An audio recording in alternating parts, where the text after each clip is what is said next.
दोस्तों आज की इस वीडियो में मैं आपको वर्डप्रेस के अंदर एक कस्टम हेडर क्रिएट करके दिखाने वाला हूँ। इस हेडर को मैंने गुटेनबर्ग यानी कि वर्डप्रेस के ब्लॉक एडिटर के अंदर बनाया है और इसे बनाने के लिए मैंने कोई भी एक्स्ट्रा प्लगइन का इस्तेमाल नहीं किया है। लेकिन आप चाहो तो अपने हेडर को और भी ज़्यादा अट्रैक्टिव और रिस्पॉन्सिव बनाने के लिए आप केडेंस, स्पेक्ट्रा या ग्रीनशिफ्ट जैसे प्लगइन का यूज कर सकते हो। तो अगर आप भी अपनी वर्डप्रेस साइट के लिए गुटेनबर्ग के अंदर अपना एक कस्टम हेडर क्रिएट करना चाहते हो तो देखते रहिए इस वीडियो को। हेलो दोस्तों, मैं हूं नितिन, ये है अनबॉक्स रियलिटी यूट्यूब चैनल। आइए शुरू करते हैं।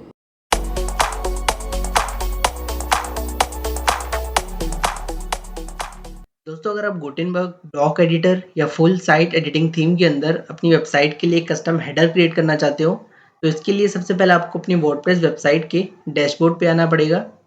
इसके बाद आपको जाना है अपीयरेंसेस पे। इसके बाद आपको जाना है एडिटर पे। यहाँ पर आपका साइट एडिटर ओपन हो चुका है। अब आपको जाना है टेम्पलेट पार्ट्स पे। यहाँ टॉप पर आपको एक ऐड का आइकन दिखेगा, यहाँ से हम ऐड न्यू करेंगे। अब हम अपनी टेम्पलेट को नाम दे देंगे माई कस्टम हेडर। अब हम एरिया में हेडर को सिलेक्ट करेंगे क्योंकि हम हेडर की टेम्पलेट बनाने वाले हैं। इसके बाद हम क्रिएट पे जाएंगे। ये हमारा फ्रंट पेज ओपन हो गया है, लेकिन हमें हेडर वाली टेम्पलेट पे वापस जाना होगा। इसके लिए टॉप लेफ्ट में आपको एक साइड बार दिखेगा, इसे आपको ओपन करना है। यहाँ पे हम फाइंड करेंगे वो टेम्पलेट जो मैंने अभी क्रिएट की है। तो मैंने क्रिएट की थी माई कस्टम हेडर के नाम से। यहाँ पे आपको एक एडिट का आइकन दिखेगा, इस पे हम जाएंगे। अब हमें यहाँ पे एक ब्लॉक मिल गया है, इस ब्लॉक के अंदर ही हम अपने हेडर को क्रिएट करेंगे।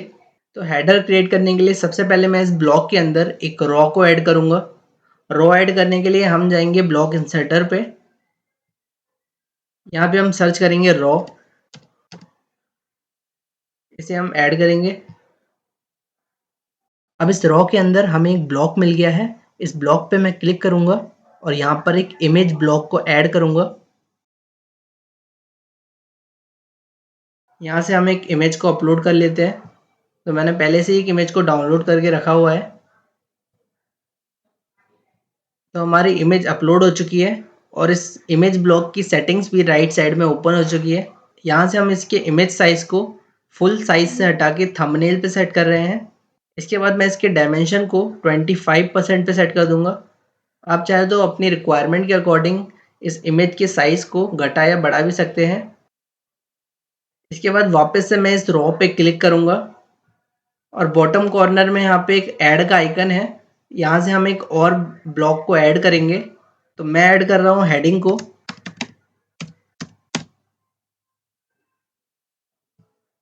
इस हेडिंग के अंदर हम डालेंगे अपने साइट के टाइटल को। आप चाहे तो इस हेडिंग को कस्टमाइज़ भी कर सकते हैं। राइट साइड में इस हेडिंग ब्लॉक की सेटिंग्स ओपन है, यहाँ से आप इसको कस्टमाइज़ कर सकते हैं। यहाँ से मैं अपने हेडिंग के टेक्स्ट कलर को चेंज कर रहा हूँ। अब इस कलर के नीचे आपको एक कलर कोड दिख रहा होगा, इस कोड को हम लोग सिलेक्ट करेंगे और यहाँ से कॉपी कर लेंगे। मैं आपको बाद में बताऊंगा कि हमने इस कलर कोड को कॉपी क्यों किया है। तो हमारी हेडिंग भी कस्टमाइज हो चुकी है। अब मैं अपने हेडर के अंदर एक नेविगेशन मेन्यू ऐड करूँगा। तो इसके लिए मैं वापस से जाऊँगा अपनी रॉ के अंदर और इसको सिलेक्ट करूँगा। फिर मैं जाऊँगा ऐड ब्लॉक के आइकन पे और यहाँ से हम एक नेविगेशन ब्लॉक को ऐड करेंगे। तो हमारा नेविगेशन ब्लॉक भी यहाँ ऐड हो चुका है। इसके बाद मैं वापस से अपनी रॉ को सिलेक्ट करूँगा। अब हम यहाँ पे एक बटन को ऐड करने वाले हैं। तो मैं जाऊँगा वापस से ऐड ब्लॉक वाले आइकन पे और यहाँ से एक बटन को ऐड करूँगा। इस बटन को मैं नाम दे देता हूँ डाउनलोड। इसके बाद आप चाहे तो इस बटन को भी आप कस्टमाइज़ कर सकते हैं। आपको इस बटन वाले ब्लॉक को सिलेक्ट करना है और राइट साइड में इसकी सेटिंग्स को ओपन करना है और स्टाइल्स में जाना है। यहाँ से हम इस बटन के बैकग्राउंड को चेंज कर रहे हैं। अब मैं इस बटन के बैकग्राउंड को एक ब्लू कलर देना चाहता हूँ, जो कलर मैंने अपने हेडिंग को दिया था। आपको याद होगा हेडिंग में कलर डालने के बाद हमने एक कलर कोड को कॉपी किया था, उसी कोड को मैं यहाँ पे पेस्ट कर दूंगा। इससे होगा ये कि जो कलर मैंने अपनी हेडिंग में डाला था वही सेम कलर मेरे बटन के अंदर भी आ जाएगा। अब हम इस बटन के टेक्स्ट को भी वाइट कर देते हैं। तो हमारा बटन भी यहाँ पे रेडी हो चुका है। अब हम अपने हेडर के ब्लॉक्स को थोड़ा अलाइन करेंगे। तो इसके लिए मैं इस पूरी रो को सिलेक्ट कर लेता हूँ। अगर आपको पता करने में मुश्किल होती है कि आपने कौन से ब्लॉक को सिलेक्ट किया है, तो आप टूल बार में देख सकते हैं जो ब्लॉक आपको सबसे पहले दिखे, यानी कि वो वाला ब्लॉक आपने सिलेक्ट कर रखा है। तो मैंने रॉ ब्लॉक को सिलेक्ट किया है, इसलिए पहला आइकन यहाँ पे रॉ का आ रहा है। आप चाहे तो लिस्ट व्यू में जाके भी आपने कौन से ब्लॉक को सिलेक्ट कर रखा है ये आप यहाँ से देख सकते हैं। तो मैंने अभी रॉ को सिलेक्ट किया है। अब यहाँ पे आपको इसका अलाइनमेंट दिखेगा। हम इसके अलाइनमेंट को स्पेस बिटवीन आइटम पे कर देते हैं। ऐसा करने से हमारे ब्लॉक के बीच में थोड़ा-सा स्पेस आ गया है, लेकिन मेरे इमेज और हेडिंग के बीच में गैप थोड़ा ज़्यादा है। तो इसको करेक्ट करने के लिए आपको कुछ ग्रुप्स और रॉ को क्रिएट करना पड़ेगा। इसके लिए बेस्ट ऑप्शन रहता है आप अपने लिस्ट व्यू को ओपन कर लीजिए। इसके बाद सबसे पहले आपको इस रॉ को सिलेक्ट करना है, इसके ऑप्शंस में जाना है और इसको ग्रुप में कन्वर्ट कर देना है। इसके बाद आपको इस ग्रुप की inner block use content width वाली सेटिंग को ऑफ कर देना है। इस ग्रुप को आपको ओपन करना है, रॉ को ओपन करना है। इसके बाद आपको इमेज वाले ब्लॉक को सिलेक्ट करना है और अपने कीबोर्ड पे शिफ्ट की को प्रेस करना है और जो आपका हेडिंग वाला ब्लॉक है उसको माउस से क्लिक करना है, जिससे कि ये दोनों ब्लॉक सिलेक्ट हो जाएंगे। इसके बाद आपको इसके ऑप्शंस पे क्लिक करना है और इसको ग्रुप में कन्वर्ट कर देना है। ग्रुप में कन्वर्ट करने के बाद आपको इसकी सेटिंग्स यहाँ पे दिख जाएगी।